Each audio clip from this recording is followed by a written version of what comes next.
তীব্র গরমে প্রায় সকলের একটি কমন সমস্যা হয়ে দাঁড়িয়েছে মাথা ব্যথা। আর যাদের মাইগ্রেনের সমস্যা আছে তাদের অবস্থা তো আরও নাজেহাল। একবার রোদে বাহিরে বের হলেই শুরু হচ্ছে মাথা যন্ত্রণা, সাথে বমি বমি ভাব, ঘাড় ব্যথা ছাড়াও অন্যান্য শারীরিক সমস্যা। চিকিৎসকরা বলছেন তীব্র গরমে মাথা যন্ত্রণা হওয়া, বমি বমি ভাব হওয়া ইত্যাদি সামার অ্যাটাক। এছাড়াও মাইগ্রেনের সমস্যা থাকলে তো বলার বাহুল্য, মাথা ব্যথা থাকবেই। হ্যালো এভরিওয়ান, আমি সামিহা তামান্নাইথা। এই গরমে যদি আপনিও তীব্র মাথা যন্ত্রণায় অতিষ্ঠ হয়ে পড়েন এবং আপনারও মাইগ্রেনের সমস্যা থেকে থাকে, তবে ভিডিওটি শুধু আপনারই জন্য।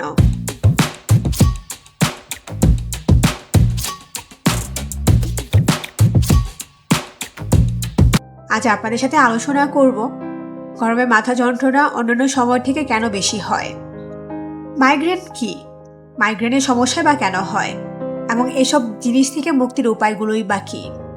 আশা করি পুরো সময়টি পাশেই থাকবেন। এই গরমে নিজেকে সুস্থ রাখতে হলে কিছু নিয়ম অবশ্যই মেনে চলতে হবে। তীব্র গরমে সবারই এখন খুবই নাজেহাল অবস্থা। এমন আবহাওয়ায় অনেকে বিভিন্ন ধরনের সমস্যায় ভুগছেন। কারো হিট স্ট্রোক হচ্ছে, কারো হচ্ছে হিট এক্সট্রিশন। আবার গরমে রোদে বের হলে অনেকে মাথা ব্যথায় ভোগেন। এটিও কিন্তু একটি রোগের লক্ষণ। বিশেষজ্ঞদের মতে হিট হেডেক বা সামার হেডেকের কারণে এমনটি ঘটে, অর্থাৎ এমন এক বিশেষ ধরনের মাইগ্রেন যা গরমের কারণে শুরু হয়। গরম বাড়লেই এর কিছু মানুষের প্রচণ্ড মাথা ব্যথা শুরু হয়ে যায়। তীব্র মাথা ব্যথা নিয়ে জীবনযাপন করা বেশ মুশকিল। এজন্য গরমের তীব্র মাথা ব্যথার সমস্যায় প্রায় ভুগলেই সতর্ক হতে হবে ও বিশেষজ্ঞের পরামর্শ নিতে হবে। সামার হেডেক বা মাইগ্রেন কি কি লক্ষণ থাকতে পারে আপনার মধ্যে? এই সমস্যার প্রধান উপসর্গ হলো মাথা ব্যথা। এই ক্ষেত্রে প্রচণ্ড মাথা যন্ত্রণা হয়। মাথার মধ্যে কেউ হাতুড়ি পেটাচ্ছে, ছুরি চালাচ্ছে, এমনটা মনে হতে পারে। মাথার সামনে, পিছনে বা এক পাশে এই মাথা ব্যথাটা হয়। যন্ত্রণা শুরু হলে অসহ্য লাগে, যেন কিছুতেই নিস্তার মেলে না। এর পাশাপাশি রোগীর বমি বমি ভাব থাকতে পারে। অনেকের তো আবার বমি হয়েও যায়। থাকে ক্লান্তি, অবসন্ন ভাব ইত্যাদি। তাই এমন লক্ষণ দেখা দিলে দ্রুত ব্যবস্থা নেওয়া প্রয়োজন। সামার হেডেক বা মাইগ্রেন কেন এই সমস্যাগুলো হয়?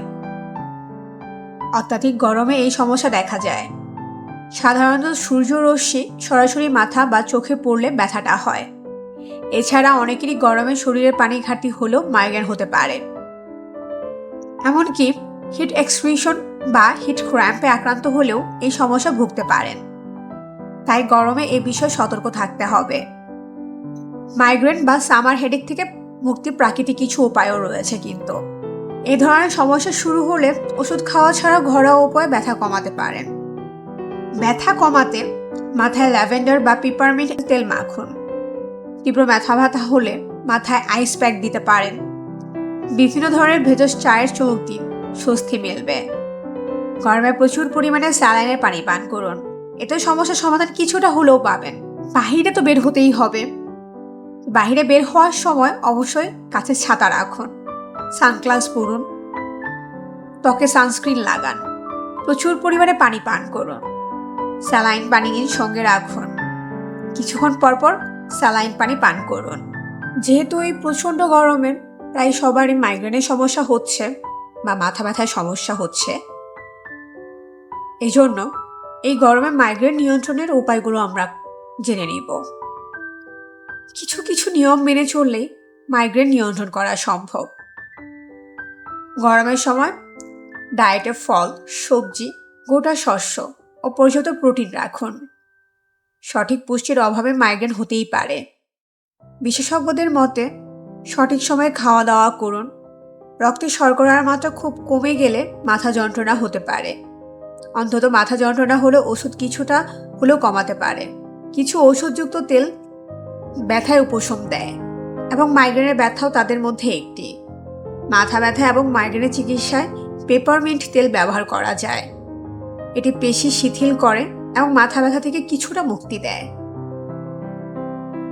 স্ট্রেস ও টেনশন থেকে মুক্তি পাওয়ার সবচেয়ে কার্যকর উপায় হলো ম্যাসাজ। ম্যাসাজ পেশির টান দূর করে এবং রক্ত সঞ্চালন ক্ষমতা বাড়ায়। বিশেষ করে এটি মাথা ব্যথা এবং কোমর ব্যথা থেকে খুবই উপকারী। প্রচুর পরিমাণে পানি পান করুন। এই সময় মদ্যপান ও ধূমপান থেকে বিরত থাকুন, কারণ এগুলো মাইগ্রেন আরো বাড়িয়ে দেয়। নিয়মিত শরীরচর্চা ও যোগ ব্যায়াম করার চেষ্টা করুন। এটা শরীর ও মনকে চাঙ্গা রাখে। আমাদের চারপাশে মাথা ব্যথায় ভোগা মানুষের সংখ্যা কিন্তু অধিক বেশি। মাইগ্রেন অ্যাটাক হলে সাধারণত 4 থেকে 71 ঘন্টা ধরে মাথায় ব্যথা থাকে। এই ব্যথার অনুভব অনেকটা ছুরিকাঘাতের মতোই। গবেষকরা মনে করেন মাইগ্রেন অ্যাটাকের কারণ হলো মস্তিষ্কের রাসায়নিকের ভারসাম্যহীনতা। আবার জেনেটিক বা বংশগত কারণে মাইগ্রেনে ব্যথা হতে পারে। এছাড়া অন্য আরেকটি গবেষণায় বলা হয়েছে প্রচণ্ড গরমে রোদে যাওয়ার কারণে মাইগ্রেনের ব্যথাটা বেশি বাড়ে, যা সামার হেডেক বা মাইগ্রেনও বলা যায়। এছাড়াও সামার হেডেক বা মাইগ্রেনের ব্যথা হতে পারে, সেগুলোর মধ্যে উল্লেখযোগ্য কিছু কারণও রয়েছে, যা হলো স্ট্রেস, নারীদের হরমোনের পরিবর্তন, অতিরিক্ত অ্যালকোহল পান করা, ওষুধের পার্শ্ব প্রতিক্রিয়া, পর্যাপ্ত ঘুম না হওয়া বা বেশি ঘুম হওয়া, হঠাৎ আবহাওয়া ও পরিবেশগত পরিবর্তন হওয়া, প্রকট সুগন্ধি ব্যবহার করা, অতিরিক্ত আলো অথবা ফ্ল্যাশ লাইট ব্যবহার করা, অতিরিক্ত চা অথবা কফি পান করা, ধূমপান, সময় মতো খাবার না খাওয়া, প্রক্রিয়াজাত খাবার বেশি খাওয়া।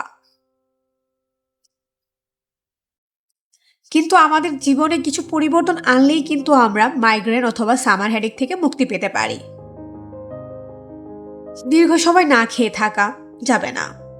কখনো সকালে নাস্তা অবহেলা করা যাবে না। প্রতিবেলা সুষম খাবার খেতে হবে। কাঠবাদামের দুধ, মৌরি, রসুন, আদা ও তাজা আনারস খাদ্য তালিকায় রাখতে হবে। অ্যামাইনো অ্যাসিড, টাইরামিনযুক্ত খাবারগুলো খাদ্য তালিকা থেকে বাদ দিতে হবে। এসব খাবারের মধ্যে রয়েছে প্রসেস করা মাংস, মাখন, হার্ড চিজ, দুধ দিয়ে তৈরি খাবার, অ্যাভোক্যাডো, কলা, বাঁধাকপি, বেগুন, আলু, tomato, raspberry, chocolate, red plum, yeast, অ্যালকোহলযুক্ত পানীয়। প্রতিদিন ব্যায়াম করতে হবে। প্রতিদিন calcium, magnesium, vitamin B complex, niacin, vitamin বি3, ভিটামিন বি2, ভিটামিন বি5 ও ভিটামিন বি6 সাপ্লিমেন্ট গ্রহণ করতে হবে। এসেনশিয়াল অয়েলের মধ্যে প্রিমরোজ অয়েল সাপ্লিমেন্ট হিসেবে গ্রহণ করতে পারেন। অতিরিক্ত লবণাক্ত খাবার, ভাজা পোড়া জাতীয় খাবার এবং অ্যাসিডিটি তৈরি হয় সেরকম খাবার খাওয়া থেকে বিরত থাকতে হবে, কারণ ধারণা করা হয় অ্যাসিডিটির সঙ্গে মাইগ্রেনের ব্যথার সম্পর্ক রয়েছে। গরমে সামার হেডেক বা মাইগ্রেনের সমস্যা থেকে থাকলে আপনার কিছু খাবার আপনাকে আপনার খাদ্য তালিকায় সংযোগ করতে হবে। যে খাবারগুলো নিয়মিত খেলেই আপনার এই সমস্যাটা কিছুটা হলেও দূর হয়ে যাবে। ক্যালসিয়াম সমৃদ্ধ খাবার: দুধ, দই, বিনস, ব্রোকলি, তিসি, তিল, কমলা লেবু, পেঁপে, পোস্তদানা, ব্রাজিল নাটস, সিলারি, টুফ, পালং শাক, ঢেঁড়স, কাঁটাসহ সব ধরনের ছোট মাছ, রুই বাটা, ফলি, কাতলা, শিং, কাঁকড়া, মাগুর মাছ, সরপুঁটি মাছ, বোয়াল মাছ, কই ও মৃগেল মাছ। ম্যাগনেসিয়াম সমৃদ্ধ খাবার: গাঢ় সবুজ শাকসবজি, beans, broccoli, nuts, whole grain, তিল, তিসি, কলা, সিফুড, চীনাবাদাম, ওয়েস্টার, ঢেঁকি ছাঁটা চাল, ভুট্টা, চিরা, আটা, মুগ ডাল, মাসকলাইয়ের ডাল, ছোলার ডাল, পেঁয়াজকলি, মূলা, গুঁড়া দুধ, বরবটি, পানপাতা, কাজু বাদাম, নারকেল, পাকা আম, জিরা, আদা, চা, কফি, কোকো। ভিটামিন বি2 সমৃদ্ধ খাবার: দুধ, টুনা মাছ, ব্রোকলি, কাঠবাদাম, ডিম, মাশরুম, সব ধরনের শাক, সব ধরনের ডাল, গরুর মাংস, মুরগির মাংস, কলিজা ইত্যাদি।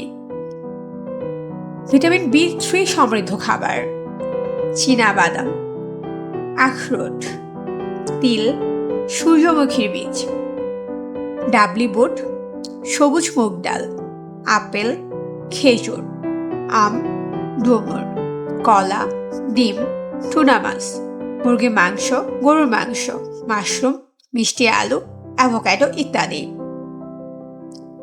ভিটামিন B6 সমৃদ্ধ খাবার: দুধ, টুনা মাছ, স্যামন মাছ, ডিম, গরুর মাংস, মুরগির মাংস, মুরগির কলিজা, গাজর, পালং শাক, সজনে পাতা, রসুন, সূর্যমুখী বীজ, মটরশুঁটি ইত্যাদি।